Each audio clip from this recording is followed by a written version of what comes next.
Social media is the place to be. They say, mommy, advertise on the net. You'll see how much customers you go get. I tell myself, let me hush my mouth. Guys, young people think them go know about. Everything start off hunky-dory. Chatting with friends and family. Suddenly the whole thing spin. I could not believe what I was seeing. A woman set she pants on fire. A student threatening she teacher. So here and fighting like they're gone mad. Don't even boast about the sex they had. It's fun in class. They young and crass with no shame. But who to blame? I hold my head, look, I want to ball. This media is social at all. I start to get frightened with things I see. It looking more antisocial to me. MySpace, Twitter, YouTube, Facebook, Badoo. I get confused, didn't know what to do. Social websites of all different kinds. The amount I see really blow my mind. I guess I'm good info, I go lie. But still some things really make me cry. Them monsters brutalizing babies. For cybercrime, call the police, please. My friends and all try convincing me. Social media is the place to be. So reluctantly, in spite of the pain, I want to check another website again. I find my mother, cousin, daughter. Social media. Trade some books for a case of smoker. Social media. Cool children fighting like they're gone mad. Social media. Some even posting about the sex they had. It's fun in class. They're young and crass. With no shame. I say who to blame. Long time was Gazette and Inquirer. Now all kind of ish on social media.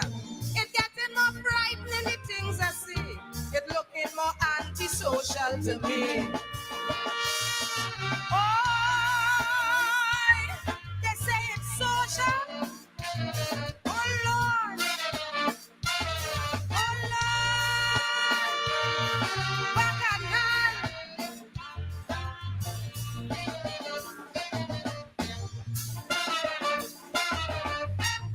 Girl, get on board, don't be choppity. A good friend of mine was talking to me.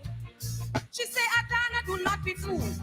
Social media is a powerful tool. It's a channel for communication and a real good source of information. Some that's overdue, I won't deny. But in spite of all that, you'll give it a try.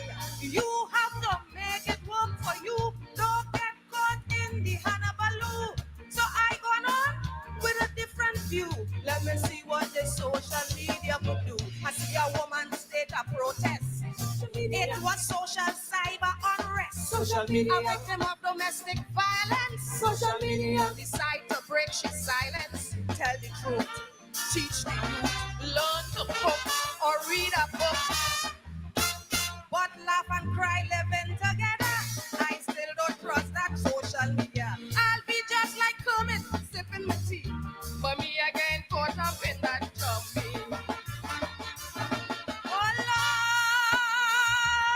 Oh Lord, it's like we living in a bubble. Hey, I say Lord, humanity in trouble with social media. Check the scene. Check the scene. Is a delusional reality.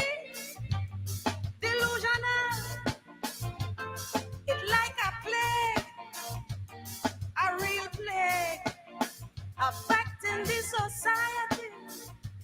Social media. Thank you very much, Lisa. Thank you, thank you. There was a part on the bio that my good lady left for me to say.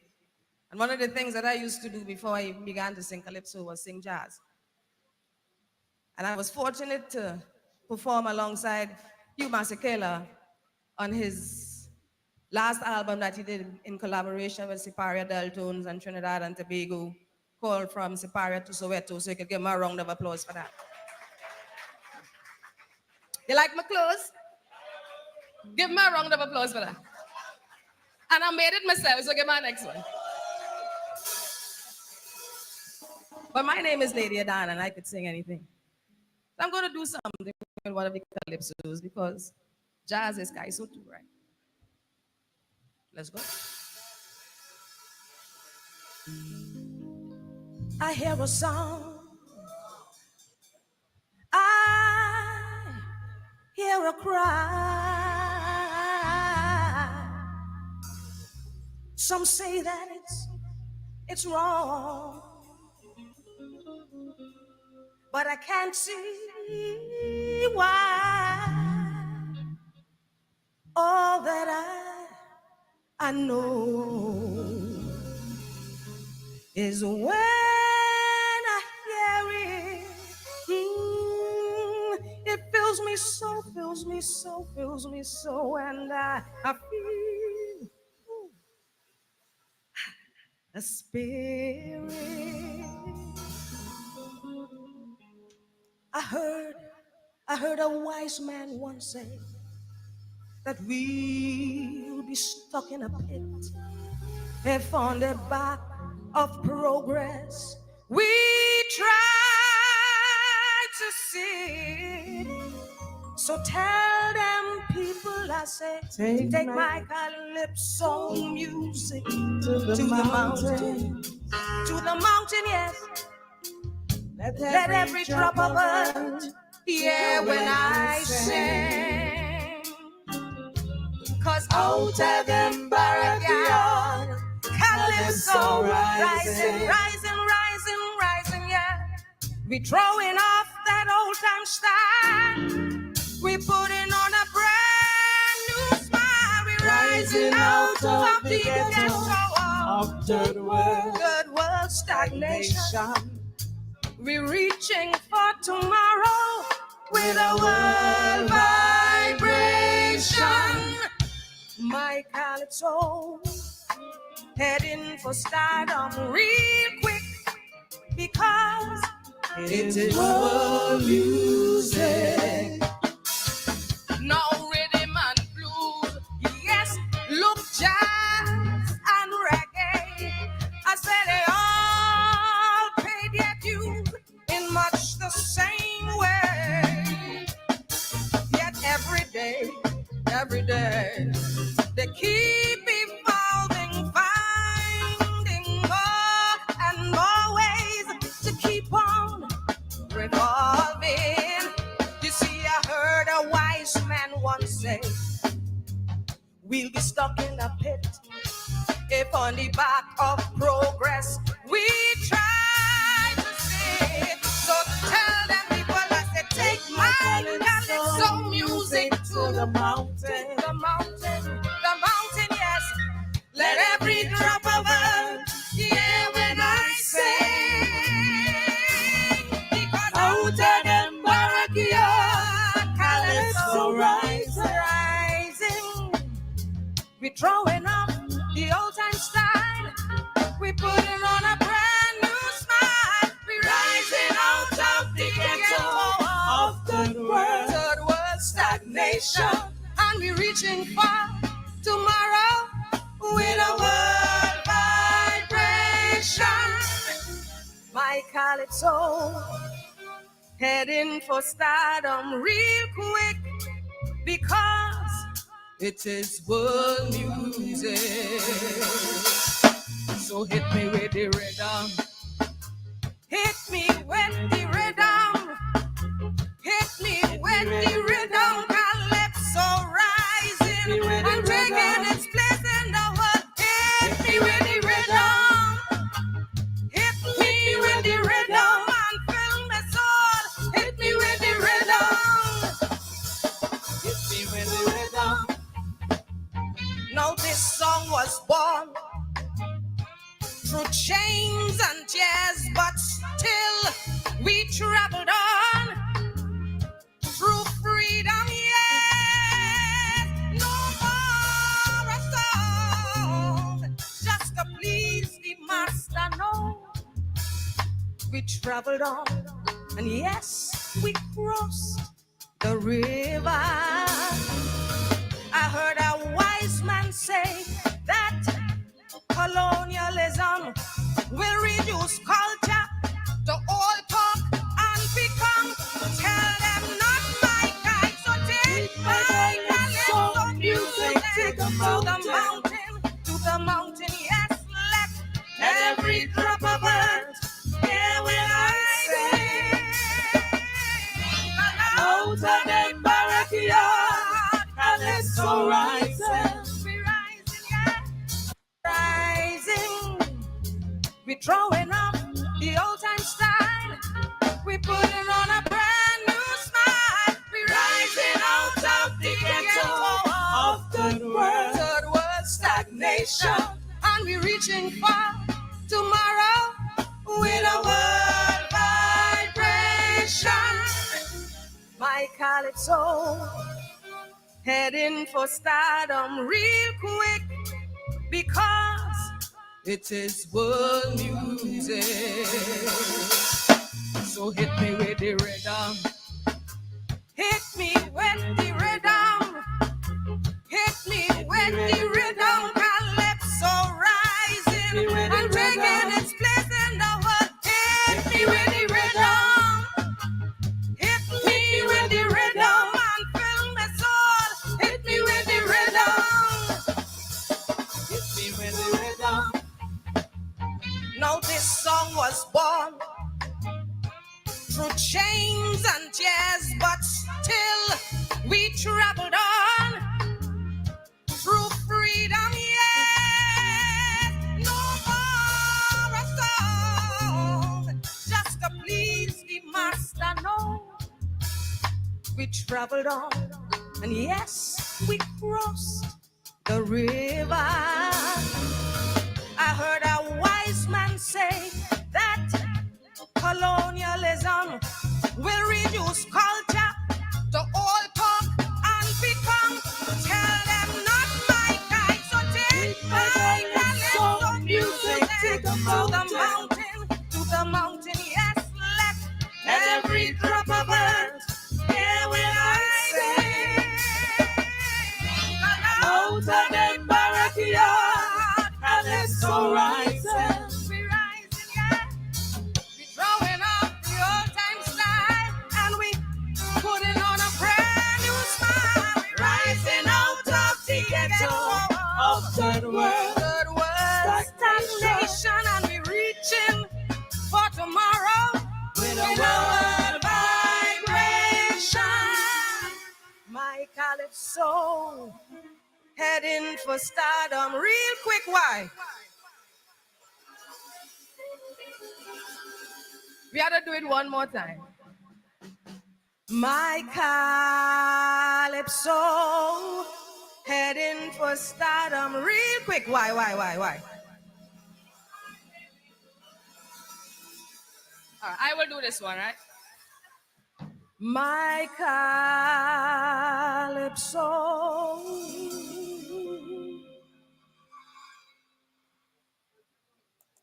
heading for stardom real quick,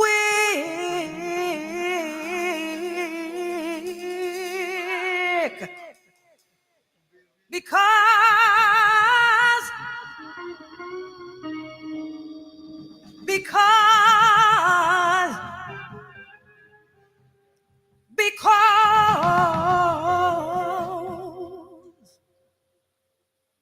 it's world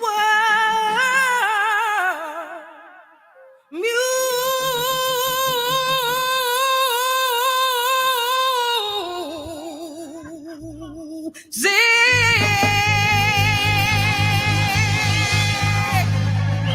Mike Iso. God, she could sing. God, she could sing. God, she could sing. Oh Lord. I am so glad that I'm West Indian. I'm so glad that I'm Caribbean. When I hear renditions like that, I'm glad God made me a Caribbean person, not just a Guyanese, not just a black man, but a Caribbean person. Calypso, jazz, and a little bit of Orisha, Fatis there. Lady Adana, one of the unsung heroes of Calypso, tremendous voice, tremendous stage personality. She has never won a crown, but she's crowned. Good evening to all of you. Welcome to Politics 101 tonight. It's been a long day. And I was telling GHK in the background as we were preparing to come on that I was tired, but I ain't tired no more. I ain't tired no more. My Calypso rising to stardom real quick because it is world music. And we are world people. Tonight,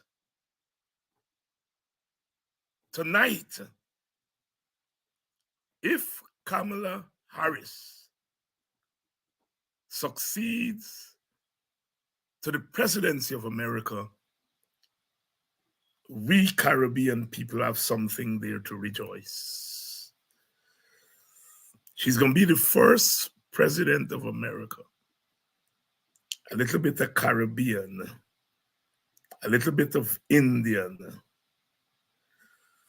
a lot of African American, and plenty female spouse. Good evening. I was so glad today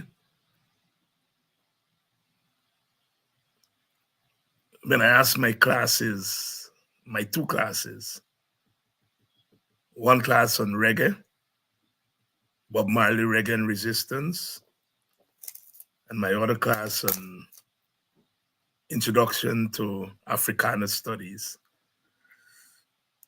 And I asked my students in both classes, you all vote? Because I get them talking West India now. I say, you all vote? And in both classes, all hands went up.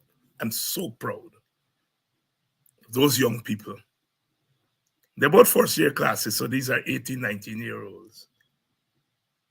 And they all voted.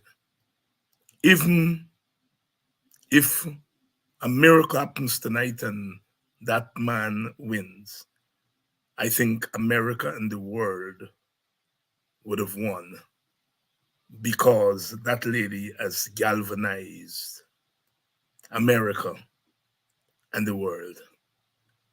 Welcome to Politics 101. I'm sure all of you have voted already, and I know many of you would be going to follow the coverage. I will too. So we're not going to detain you all extra tonight. We're not going to detain you all extra, but welcome. Marsha Clifton, Lady Adana, you all check out her music. Check out her music. Check out her music. She's dynamic sister. Welcome to Politics 101 on Tuesday night. And GHK Lall is here. And let's go straight to Brother Lall, because you all have been hearing a lot from me recently. I still get a lot of cards coming in, congratulating me for last week Friday show. One of my students said, Dr. Hines, I couldn't understand everything you were saying. Because my students sometimes are knowing to be the tune in. But you were real pissed off. I said, well, why you talk to your professor using obscene language? I said, Dr. Hines, you use some obscene language. I said, what? You used the B word. I said, I did.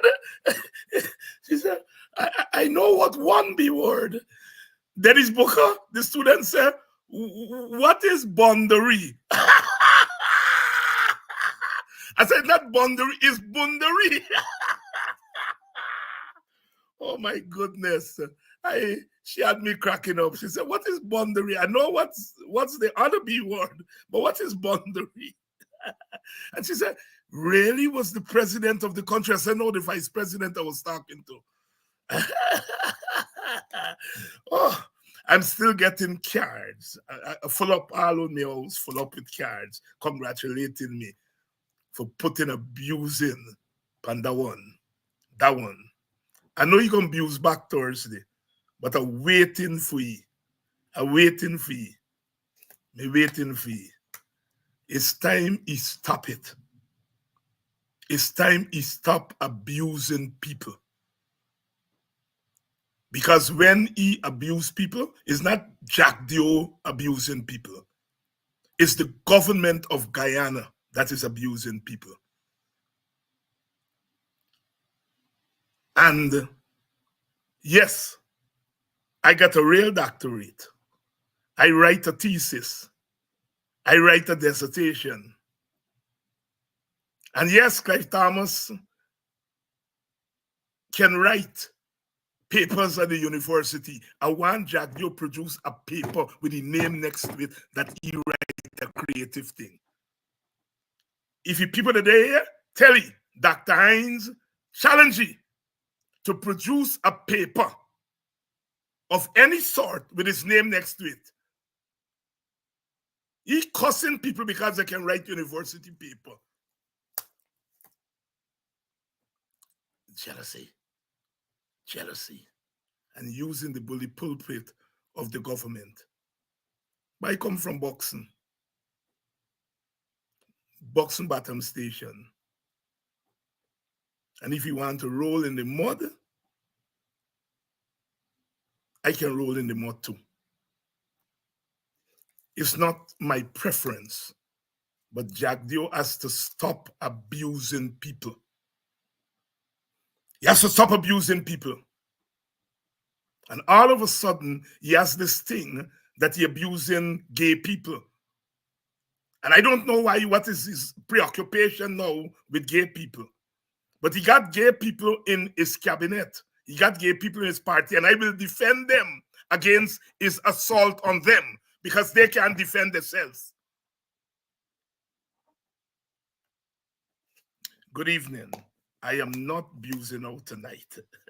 If you all think you all gonna get me to be abused out again, I'm not. The last abuse out was the other one in Infanta Scali.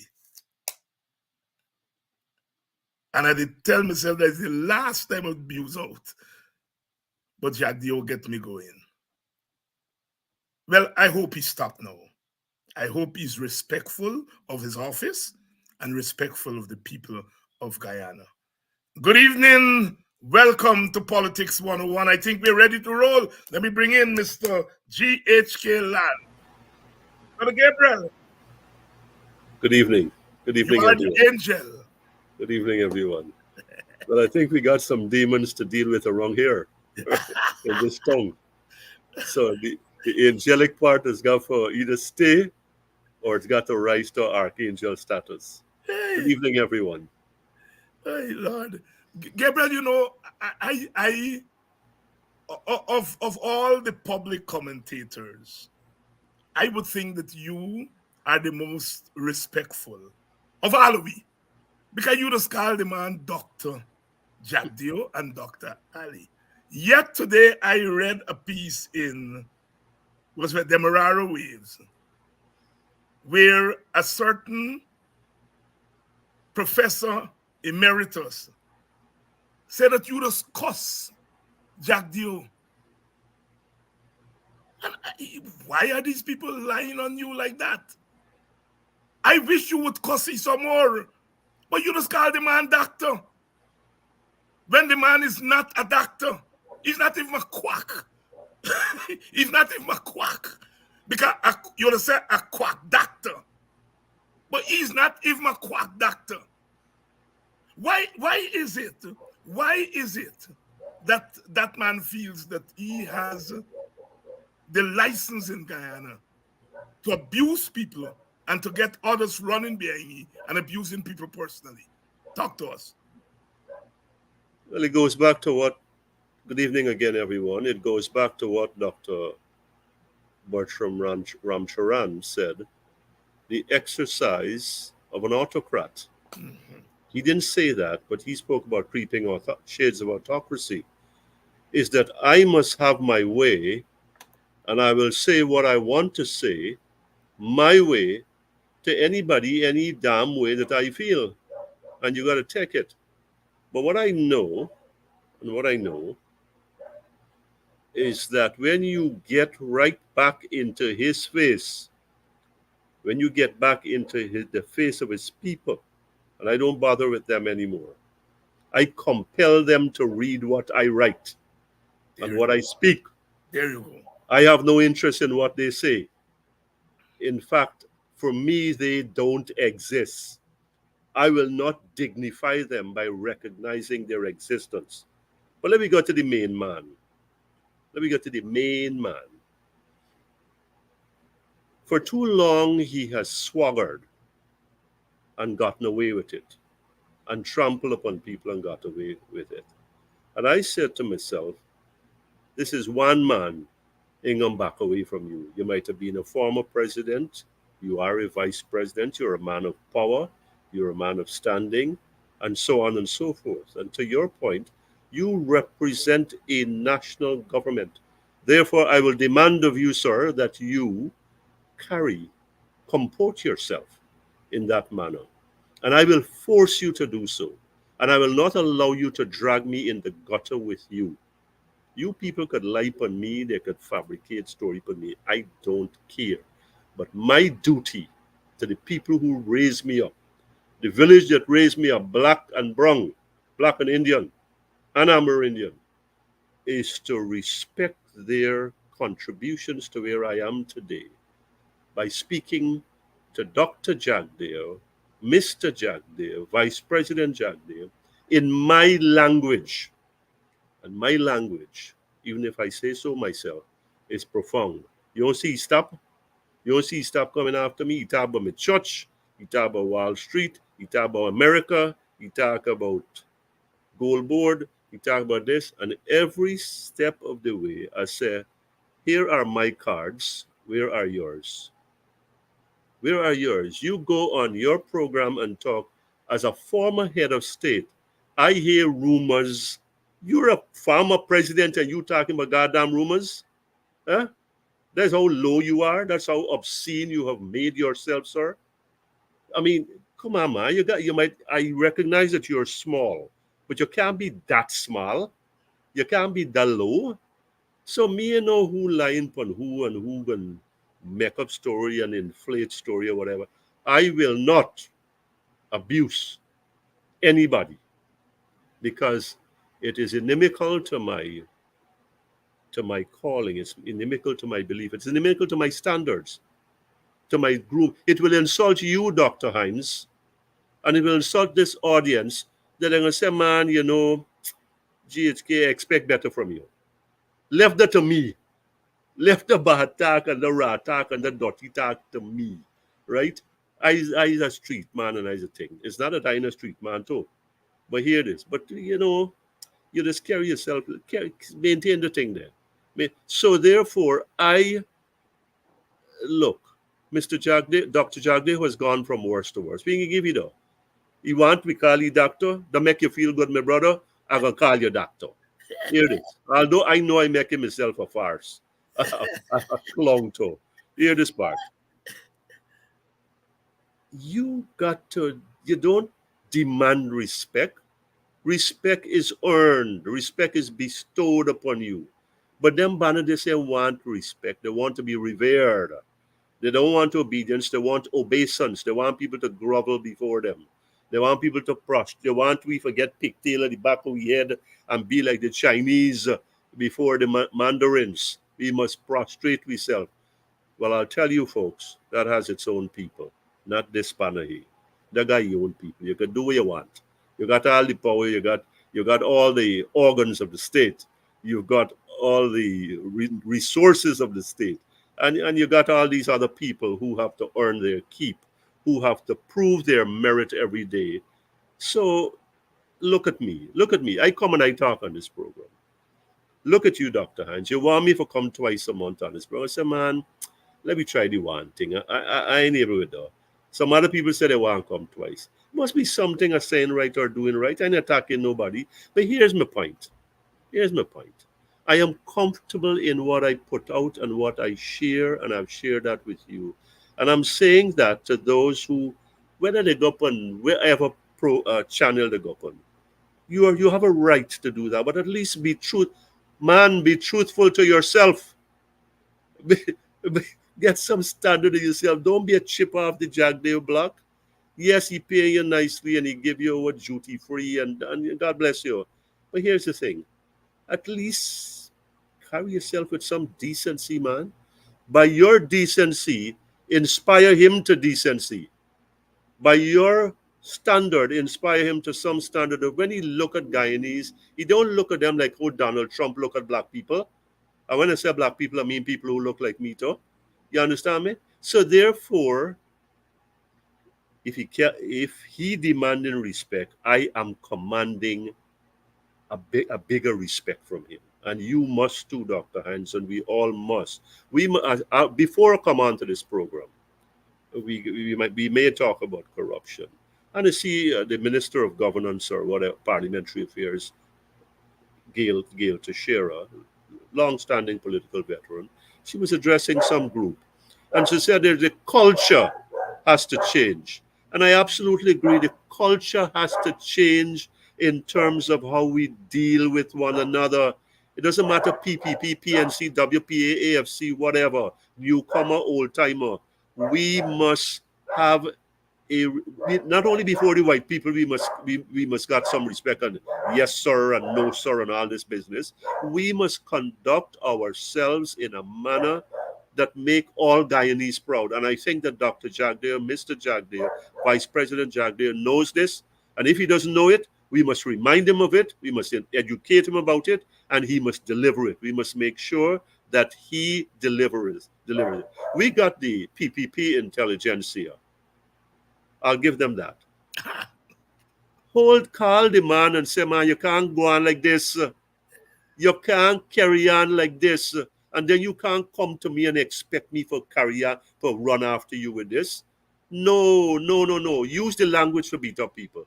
But don't go up on these abusive, strident, petulant, and I could go on down the line here, but we can cut out, we can stop it out there. Don't get so vituperative. Don't get so vindictive. Get control of yourself, man. Hold yourself in check. Carry yourself like a former president. Carry yourself like a vice president. We got all these white people here, all these foreigners here. Stand up and show them that Guyanese are dignified people, that we are about the democracy that we claim to exist here, that we are not about the autocracy of Dr. Ramcharan, no sir, because we allow people to speak no matter how obnoxious they may be, no matter how unpleasant that thought may be to us. And when we can't do that, and when we have to retreat into the sanctuary, went into that strait of abuse and retaliatory impulses and strikes, and then we're just dragging the society down into a place where it really doesn't belong.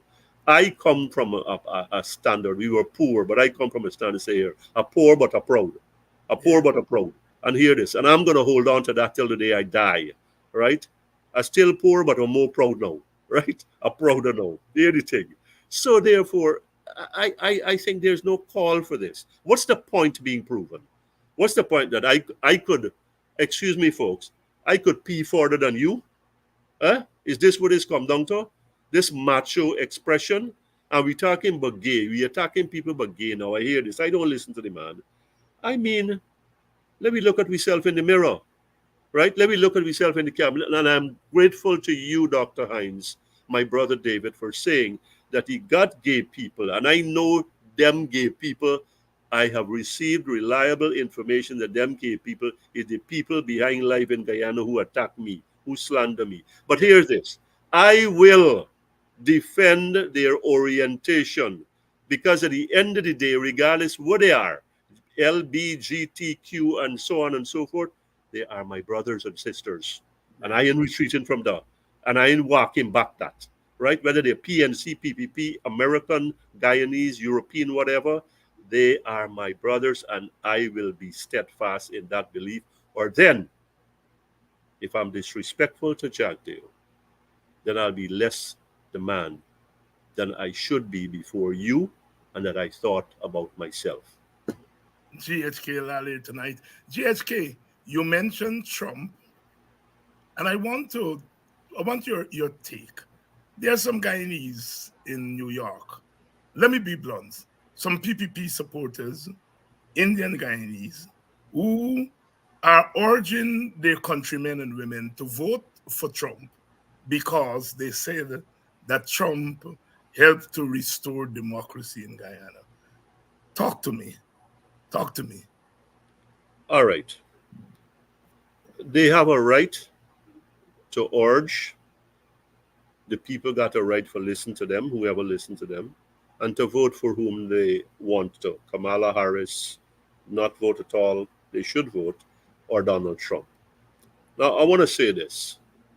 If a man could go on the public record more than once and say that and express his distaste, his dripping, his dripping scorn, his continuing condescension and contempt for people who look like me, for people who speak like me, for people who come from the place where I come from. Somebody got to help me here. How in God's name I could vote for a man like that? Regardless what he do in Guyana or his claim to have done, being responsible to have done, how could I, in good conscience, face myself in the mirror and say, you know what, I could find it somewhere in myself because of the issues to vote for this man. I just can't. I just can't. And I pity those who have who have such low self-esteem, such low regard for themselves that they can say, I'm gonna vote for Trump. You alluded to that, and I want to put it right there in this context. A different white man, a different Republican man, maybe the scales are looked at differently. But we have now on the Democratic side Kamala Harris. She comes with her style, she comes with her strengths, with her limitations. She comes with the Joe Biden legacy, and that's baggage. There's some pluses, there's some minuses. But there's something about Kamala Harris that makes me identify very, very closely with her. And look, let's face it, it's the politics of Guyana. Kamala Harris is black and she's Indian. She's Douglas in we parlance. Yes, Jamaican and Indian from the subcontinent and African American and all of that, which you and I identify with in our own ways. So here was an opportunity for me to build on the Obama precedent and say, given you've got this particular Republican candidate, not just obnoxious, but reprehensible in every sense of the word and to the ultimate degree. And I've got this woman here, this sister, in this political cauldron. It's a layup for me. It's a layup for me. So let's go back to the beginning of the question. I pity those Guyanese, PPP Guyanese, you can say, well, because of A in 2020, therefore B occurs in 2024. And I really cannot connect the logic. I cannot extrapolate from 2020 to today, and particularly given what happened in January 2021. Listen, part of my navel string, let me say it the Guyanese way, is buried in America. Yes, it's there in Guyana, most of it, but there's a part of it in America after the length of time I've spent there. So when I see this man here, born there, a former president, desecrating the institutions that have been instilled in me and for which I have some pride in, then, I mean, we've gone a far way here. We've got to stop thinking in this narrow provincial manner, this parochial way, that because he do this for the PPP, therefore I must do this for he today. Because he was there then, I mean, I wish to, I do not think, I hope that I never become, and I pray to you, the audience here, and the audience that is somewhere distant and is critical, we are not this narrow minded as a people. We were not created as human beings to be this one dimensional, folks. That, okay, it's narrowed down to elections, regardless of who claims what or who did or didn't do what. We are more multifaceted than that. And I think that this is a good test for us to say, what does Trump really represent? Look, I know we didn't really, I think, had this in the background of our mind when we were thinking about what to talk about on this program. But here we are on November, on this Tuesday in November, this first Tuesday, and because the implications are so vast, David, we've got it. We can't help but talking about them, because a Trump victory, what is a Trump victory predicated on? Or a Trump presence. No, let's go to victory, potential victory, presence, the place where he's at now, that he's such a close contestant. Yes, abortion is a contributor, but a bigger contributor in my mind is immigration. The burning issue is immigration, which is one of the problems in the UK, and to a greater extent down in the Europe, in the continent, in the mainland. Now, immigration. Let me boil it down into the Creolese. We've got too much black people around here, and the widest definition of black people, whether they're in the workplace, taking away with job, whether they're in the private clubs, whether they're in the golf course, whether they are in our concert halls, whether they are where we play our chamber music, whether they are in our universities, and whether they damn well are masked at our borders. So we hear about the invasion of America and the browning of America, and America and the white people are going to be a minority in 2050 and whatever else. And this is where Trump comes in. And the whole thing, I think, is predicated on a raw, a raw racism, the ugly underbelly of America that I really don't want to see and to identify with. Look, I'm sorry, folks, and I don't think there's anything I need to apologize for. But I can't see myself voting for Trump. I don't even want to think about the man or talk about the man, more than I should. And I don't see, in 100 years of every 4 years, I can't see myself ever thinking or wanting to vote for this man because of what he represents to people like me. What he represents to people like me who wants to get to the United States from an oil-rich country. What he represents to people who from Trinidad and Jamaica and from India and China who wants to get to the United States. Come on, look, this is what this is all about. Yes, economics, the economy, and so on and so forth, because America is such a big country. But immigration is the one where I think the exit polls are going to show, and they'll throw in economy. 7 states, a couple of states have said that. But in my mind, this is what about why so many of these people are around. Well, why did you have the laws, and why don't you get the will to put them in place so that we don't have to come to this place today where immigration becomes such a flashpoint for in an elections. There has to be many more things in a country as big as America. Trump, I regret that my fellow Guyanese, whether PPP, PNC, Indian, black, otherwise, could come to this stage where you are actually endorsing Trump and then encouraging others to, well, you go and vote for Trump. Do we really have to get there? Is our own hate, is our own instincts towards the recriminatory so deep, so compelling, that we have got to take it into America now and refer to 4 years ago, almost 5 years ago, and say, let this be your determinant? I really am appalled about that. And there's no other way to say that. Gabriel, one of the mysteries of early reggae music, and perhaps still is, it was the fact that white people latched on to reggae, white people in England, white people in America, latched on to reggae music before the wider black community in America got hold of the music.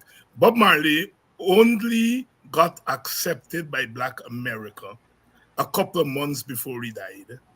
He opened a concert for the Commodores. His people didn't want this. Said Commodore should open for Bob. But Bob said evil thing. He became the main act at Madison Square Garden there. And the mystery was why white people like a music that was beating up on them, because reggae in its lyrics and its origins is anti-colonial, right? And that was always and still is the mystery. I discuss it in my classes with my students, white students, black students, and we try to work it through. And sometimes I have psychology students and they take us down that path and so on. But I say that because I want to get to the point that in England that you mentioned and I mentioned, the United Kingdom, the Conservative Party elected an East Indian man, Sunak, as their leader. He lose the election big, they kick him out. And they have now elected a black woman from Nigeria, Nigerian roots, as the leader, not of the Labour Party, of the Conservative Party. So here is a conservative, I would say conservatives by their very history, tend to be anti-people of color, anti-black, and so on and so forth. But they elected an Indian man as the leader and now a black woman. Gabriel, I suspect you know something about psychology. Who I interviewed a reggae singer and I asked the question and he says masochism, right? Or something. And you look like you know something about psychology. Tell us what's happening here. Well, I ain't sure I know anything about psychology, but I think, let me confess that freely. But what I think is at work here is that the Conservative Party is trying to undo, is trying to re-image itself. Mm-hmm. Correct me if I'm wrong here, but let's go back to the 1960s. Enoch Powell, Yes. and I mean, the man was the Trump before the Trump, Long time, right? long before Trump Yes, joined Enoch Powell. yes. So the Conservative Party, I noticed you didn't come close there. The Conservative Party was anti-immigration and Yes. anti. Let me say this. Let me pause for a moment. I don't think America would have so much problems with immigration from the European countries. The heritage is Eurocentric, Yes. right? The Nordic state Yes. countries, Yes. etc. Yes. Yes. Right. So let's come back here.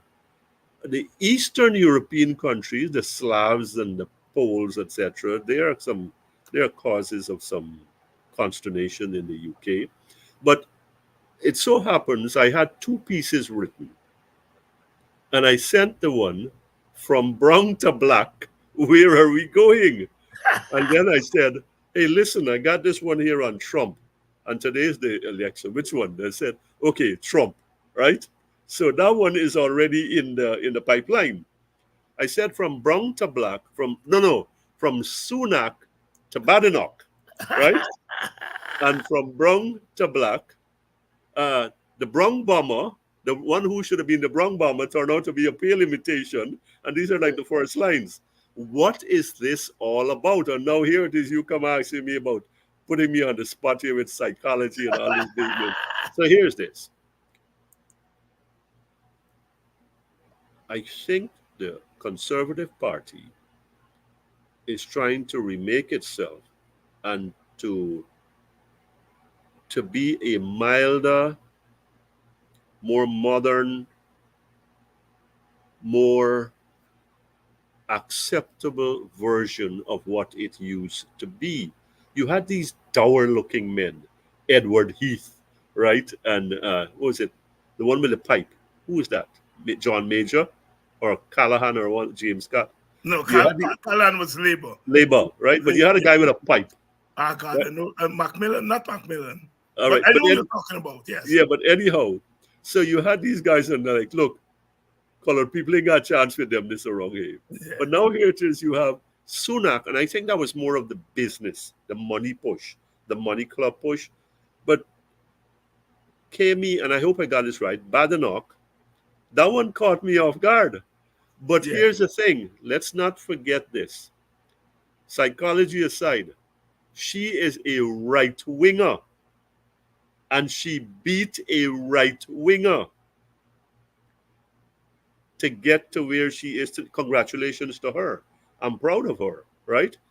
So, I mean, I think this sister has risen to the heights here, just like Rishi Sunak did.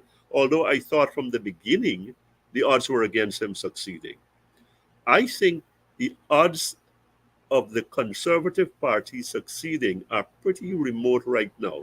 Labour has ready to self-destruct, but in putting a black woman, the percentage of the population of the UK colored is not that, how shall I say, significant.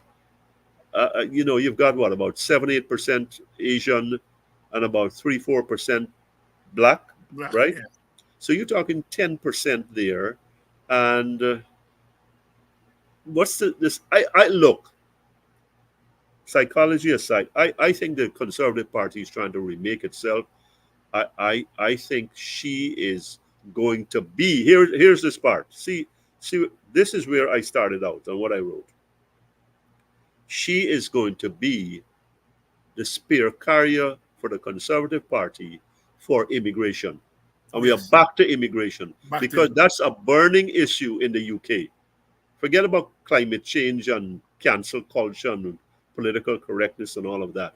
Immigration is the big thing that lights a fire under the Britons, right? Under the white folks again. So we're the parallel with America, and that's why we have these right wing groups making electoral inroads in Europe. So again here, so they put a black woman for do their dirty job. So if you want psychology, that one give you. You ask for it and give it to you. They put a black woman and say, you go there and you do the work. Right? You go and clamp down. You people from Nigeria, let them boss you ass, right? Right? And we can say, well, is look what you're gonna accuse me of, right? So that's me answer to you. Nigel Price beat you to it because Nigel called it early. He said Uh, she's a token, and she dare her to do the dirty work for them. uh, Um, But in yeah, my writing, I say when you want a dirty job, you get a black person to do it. And when I say black, exactly. they don't know. So they try with Rishi first, and he Uh-huh. went up to the job. He get tangled up. I know how this young lady is going to do, but I think it's the same thing at work here. You go there and you do the heavy lifting for me. And GHK, let's come back home.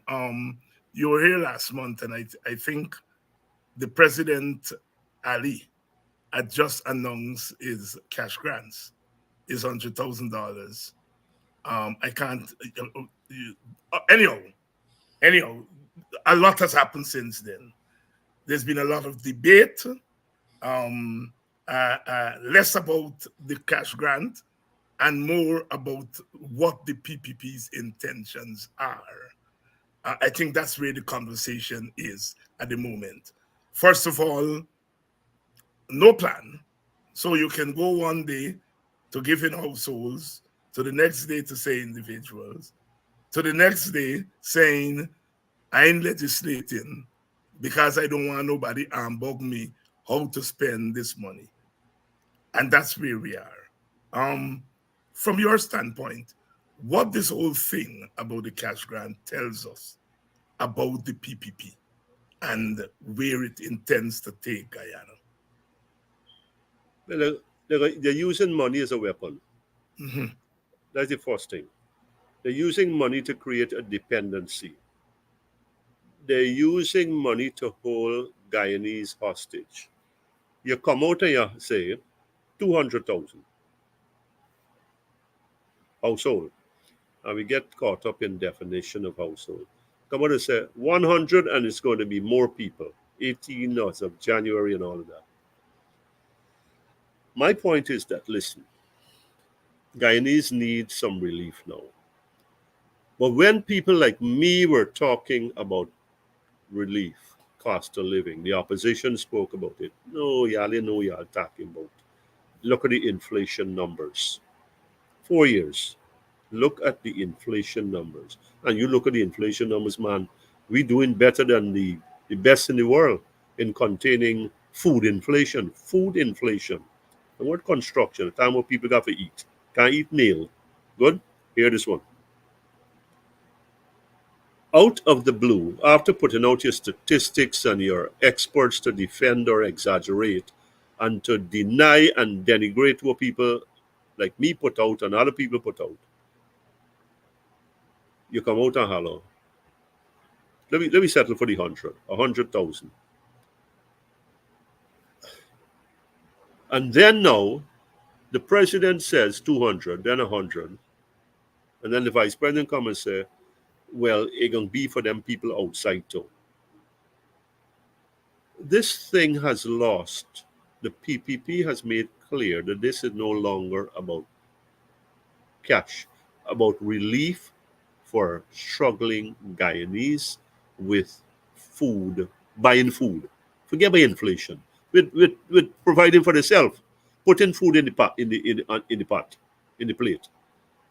This the timing is about elections.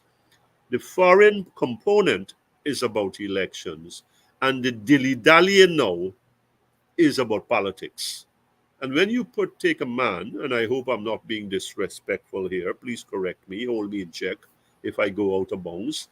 And when you have a man like Dr. Jagdev involved in the cash grant, the policy man tell him a procedure, you know that we peeping over the canal, we peeping over the cliff, the precipice, and all it takes is a little puff of wind for knock we over there, right? So when he gets involved in it in the Metro say, well, okay, it's going to be this. And he start talking about Ministry of Finance up. And we really want to get it done properly so that the corruption is minimized. You know you're there in big trouble. And we are in no hurry. I'm putting it, we want to get it right. So we'll take our time. You don't know that what started out as a fix has become a bigger fix, has become fix squared, right? With anything you put in Jack Dave hand or Jack Dave put his hand on, the politics take over any kind of purity the thing had, any kind of profoundness the thing, promise the thing had. And this is where we are. Politics, elections. Here, this election ain't going to this time next year, right? It's too far. I think I write something where I say, hey, listen, if you give the people the money now, and you call the election 8 months from now, they gonna forget. Now, is who get the thing again? You forget? You gotta give them thing close. Gotta So give now them more. Yeah. you gotta give them more. You either don't want to, you either keep the thing close, you know. So now you're coming about, well, you kind of hemming and hawing. Oh, we got to get the app, and we've got to get the app right, and so on and so. It's pure politics. It's election. It's an election donation. You vote, we given to you, you give back to we, and that's how I see this thing. Look, you could be made, you could tear this thing wrong and wrong and wrong. I am not. I want to make this clear. God, these men just take these things and distort your words and put and deform what you said for suit yourself. The cash grant, Guyanese people, they're so bad. You put 25,000 in their hand, they're thankful. Let's be frank with ourselves. You tell them 100, oh man. But now you got them hanging. You got the people. When will it be? Month 10 November. So we get something for Christmas. It gonna be in the middle of December. It gonna be by we gate. It gonna be a check. It gonna be a cash. Who gonna get cash when this thing? Or it gonna be next year from Ashramani? What is happening here? So I'll go back to the point I'm saying. You're yanking the chain. Let me use an American expression. you're yanking the chain of the guy and these people.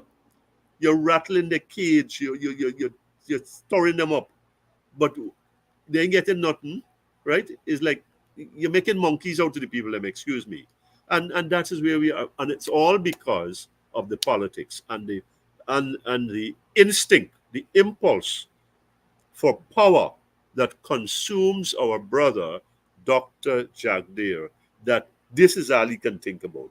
He can't talk to Exxon because the moment he blink an eye at them, hey, you better know your damn place or else you're going to be out of here. The cash grant is about how to keep you in there using we, right? Using the people them, right? You see, you can't release the census thing, but don't let me go there. Here's the story. The fact of the matter, come out to the cash and say, man, look, man, here's the thing, 100, this is how we're going to work. You must know halfway to nowhere there. You look like you're now starting the damn thing. Tell the people you can give them the 100, but now you're telling people, here, so let me ask you something. You got to come here. You got to spend $500 for come here for collect 500. The equivalent of $500. There's 100,000 is $500. So what sense to make? What is that about, sir?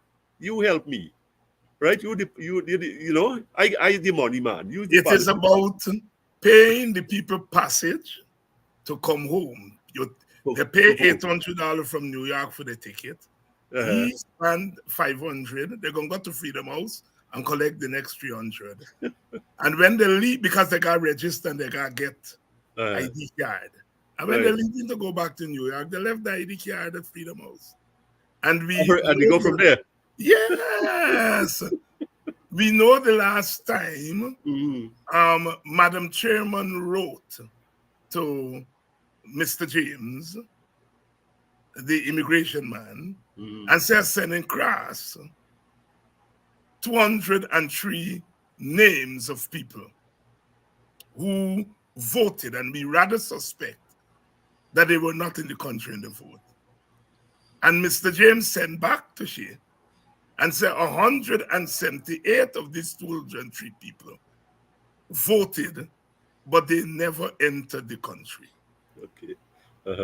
And they sent another batch, and 80-something% of the other batch the police fined, voted, and they weren't here.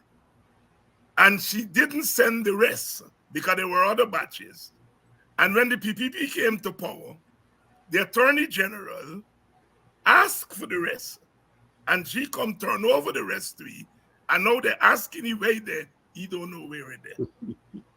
So when the PPP asking the PNC for SOPs, the PNC asking them, what about the IDs? Gabriel, on election day, I was running the road, as they said. And we get a call say, at Strathspey School, primary school. They got PPP people in a mini bus sharing out ID cards. They make the mistake of sending me. And as soon as they see me, they recognize me. The speedway. When I going in, someone who I suspect is a support of the PPP say, better, I ain't there them a vote plenty. The biggest miracle in Guyana is that all the defenders of democracy don't talk about that. But it's there. The 2020 election, one side said one attempted murder. And the other side said, but you commit murder. Because they got 47 bucks with no statutory documents, not wrapping paper, statutory documents. So the PPP is at it again. Those people coming from New York, they're paying the passage really to come and to register, and they left them ID card when I go in. Well, I must thank you for the education there. That part I didn't miss. Yes. Yeah. Because you mentioned the census just now. You are hearing that Indian Guyanese, anywhere from 36% to last night I'm hearing 32%. If you are the PPP, you pee in yourself, Mm-hmm. you consume yourself, because you know you don't have a built-in that Push even if on. all of Mm-hmm. those people vote, even if all 32% vote, you got a lot of catching up to do. Mm-hmm. And so they're not releasing the census thing, and the PPP is busy, as you pointed out, with the cash transfer, trying to buy some votes. Mm-hmm. That is why the voters list, which is now 700 and something thousand, we are hearing that the population size has dropped to about 715,000. It had gone up 715,000 people. And we hear it has come down now to 715. The last voters list that GCOM put out is almost 715,000. Mm-hmm. So it has moved from about 200 to 300,000 extra on that list. To win an election in Guyana, as we've seen in the last 2 or 3 elections, all you need is a 10,000 vote for 2 seats. Mm-hmm. The chances of thieving 10,000 from 300 is very, very, very, very Mm-hmm. high. And that's the story. You know that in Indian community, you got Dindial. And when you go through the community, they've got but a Dindial, Mm-hmm. one name and so Mm-hmm. on. And they are at work doing that. Not the cash transfer is not to Guyanese, it's to Guyanese voters. Mm-hmm. If you're 18 years and over, whether you live in Guyana or out of Guyana, you're a voter. Mm-hmm. You are a voter. Yes. Yes. They got them little girls in both the African community, Indian community, and the Amerindian community. We know that you got children, 16 years old got 2 children, 17-year-old got 2 children. And if you go through that demographic, it's a big demographic.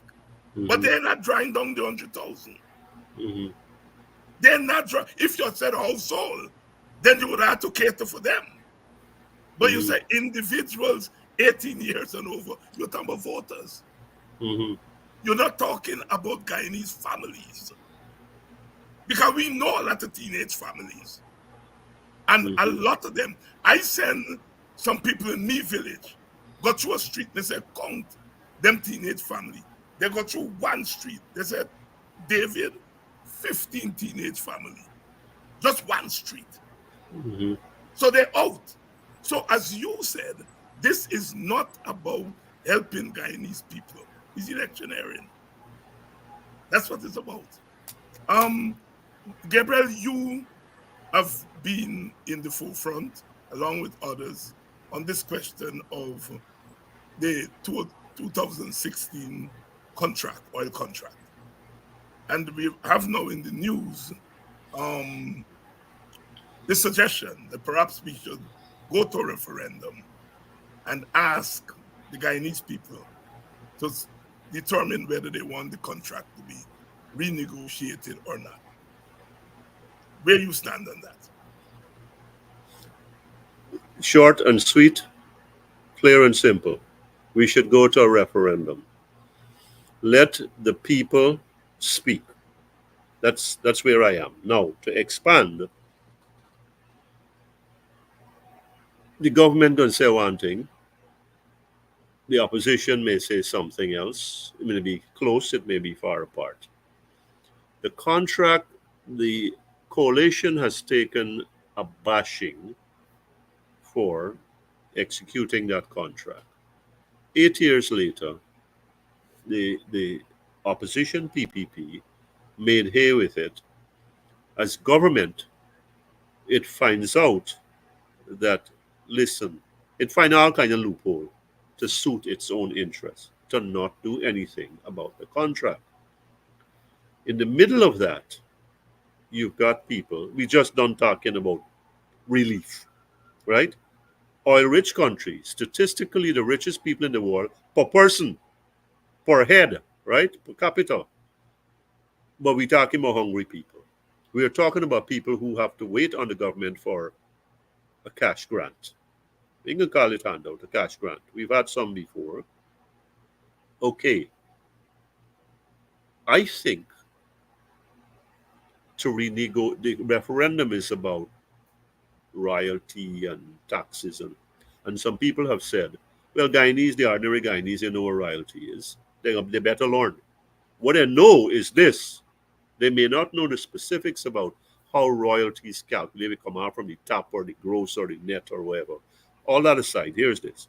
What they know is that even the idiot, even the ones that are not so learned, that if you renegotiate this, you come to this point of renegotiating this contract, we vote for that we can get a little bit more or much more.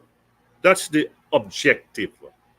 So I think the will of the people should supersede everybody else, the politicians, the leaders, the government opposition.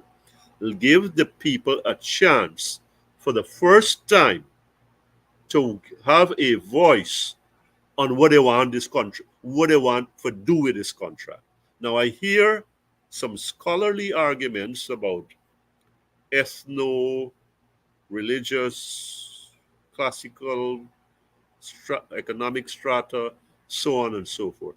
Very valid, very valid. But at the end of the day, I am saying that the people who are feeling the squeeze of living in the richest country in the world, being the richest people in the world statistically, and not having anything to show for it, bare hands, bare root, like the village, here is their opportunity, if it were to be presented to them, for them to make a choice, yes or no. And I think that is what this comes down to. I would like to see that there is agreement for there to be a referendum. I noticed interestingly that your group, the WPA, said, and there should be some other things involved, included in such a referendum. I don't know if I'm reading you right, but I think the referendum needs to be separate from the elections. I Yes, think that you yes, can yes. correct me if I'm wrong there. That is how Yeah. So it's a standalone. he's standalone. Yeah. Yeah. So and I think that makes for better sense. So I have already dismissed our brother Dr. Jagdeo, Mr. Jagdeo's thing about he makes things complicated when he wants it to be that way, and still it ain't complicated, right? Let me get it straight. No matter he said complicated and he make it complicated, it is not complicated, right? So here's the story. Give the people a chance to say, and then here's the key, for it to be that there must be that the people have spoken, the will of the people have been expressed, then it must be followed through. That in other words, we must bring Exxon to the table. And I, for one, and I've been saying this along in different ways, if the government and the opposition were to join forces, and I'm not talking about shared governance here, we haven't reached that here, we're talking about oil. One issue, oil. If we can do it about Venezuela, we can do it for oil. And say, hey, listen, the will of the people behind us, we represent the electorate. We represent all the electorate almost. The will say they want this thing start over. And so you start over. I want to be clear. I want to be clear to everybody and to be fair. Exxon must make money. Exxon must make rich profits. But Guyanese must do way better than where they are. Where we can come to something that I did not initially endorse. Let me be honest here. I don't want to be in any way coming in later. I did not initially endorse Professor Thomas's numbers and his Buxton proposal. And in hindsight, no pun intended, in hindsight, he had it right. And that's, I think it's a good thing when we can say that we had it wrong. What am I losing? I'm not losing anything. I'm gaining something. It was what I would like to hear, if you'll allow me to segue, for supporters of the PPP to say, Vice President, Mr. Vice, you got a thing wrong, Mr. President, I can't agree with you with that one. That's healthy. That's healthy. So I think I had it, not I think, I know I had it wrong. So renegotiation will bring us to that. Not really, a referendum will bring us to renegotiate. I don't see how Guyanese, given the opportunity, cannot rise beyond, above the political constraints, the cult leadership ties, to say, well, you know what? This is about me, my present, my future, and my children, right? And sometime or the other, that I want to get out of this yoke that is represented by this contract. We have a contract where we have no sovereignty. We have sanctity of contract that supersedes sanctity of sovereignty. So we aren't a country anymore. So if Guyanese could get it, they may not understand that. But if we can get to that point where we can vote on a referendum for the contract, I think there's so much more that can go into that, that can make for a place where we don't have to wait for 100,000, and where we can to wait for some app to fix itself, and for some politicians to be charitable to us. I think a referendum is the way to go, and I fully support that. And I've written about 4 pieces on that. And I'm saying this before everybody, that a referendum gives us the chance to say, this is what we want. And if we don't, if it comes about and we don't, then we have enslaved ourselves. And you know what? We deserve what we get. GHK Lall always saying it as he sees it, and profound, I may say. GHK, your closing thoughts. I lost you there. I'm sorry. You No, your closing thoughts. The audio became distorted. Oh, the closing thoughts. Yes. Look, let's go in reverse order. Yes. I think a referendum, we can get to that place, would be a healthy sign that our leaders really care about democracy, and that it means something to them to do so, to express this before the people, especially with something as pivotal as oil. Switching gears to America, I think that, I hope and I pray for a Harris victory. I think it will mean a lot for America. It could lead to a resurgence of America will become great just because of that. America will prove its greatness just because of that. I think a Trump return would be a degenerate step. And to close this out, what's the other thing we talked about? We started out, and I hope in my heart that my brother, our brother, and I'm bringing you into this, David Hines, our brother, Bharat Jagdeo, has some work to do. And we, by these programs, are removing the scales from his eyes and telling him, brother, you need help. We are here to help you. We are here to point out, not to drag you down. So listen and learn and grow. And with that, I say thank you for this opportunity, and good night. Thank you very much. And by the time we come again, we'll know whether Kamala Harris has made it into the White House. And we will have a lot to talk about, one way or the other. Thank you very much, my brother. Thank you. And good evening, everyone. And thank you, the audience, for staying with us. I know it's a busy night and you all are going to go, but you had to hear GHK Lall first, and you are released now to go to your watch parties as we follow the results coming in tonight. I'll see you all tomorrow night, and hopefully we will have some good news.